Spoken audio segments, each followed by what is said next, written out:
শুভ সকাল বন্ধুরা, welcome to my channel. আজকে আপনাদের নিয়ে যাব নবদ্বীপ জল মন্দিরে। এটি খুবই সুন্দর জায়গা ঘোরার জন্য।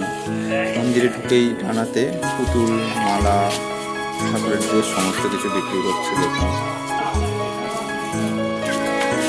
এরপরেই আছে ভ্যারাইটিস মাছ, লাল সাদা রঙিন কাতলা, বিভিন্ন রকমের মাছ। এখানে মাছগুলোকে খাবার দিলে একেবারে সিঁড়ির সামনে চলে আসে। দেখুন সুন্দর খেলা করছে, পাউরুটি, বিস্কুট যা দেবেন তাই খাওয়ার জন্য চলে আসে।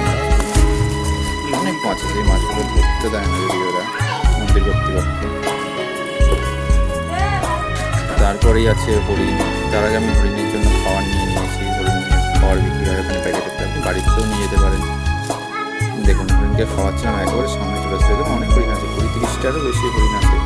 বৃষ্টি হয়েছিল, কাদা, হরিণগুলো সব নিচে শুয়ে থাকে, কাদা নোংরা হয়ে গেছে। দেখুন কত হরিণ, এই হরিণটা দেখুন কত বড়, মনে হচ্ছে এখনই পেটের মধ্যে যেন ঢুকিয়ে দেবে।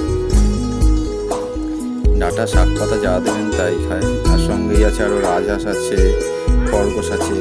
খরগোশগুলো দেখুন কাদায় একেবারে প্যাচপ্যাচে হয়ে গেছে। রাজহাঁসগুলো এখন আটকানো, এগুলো যদি সকালের দিকে সবই ছাড়া থাকে।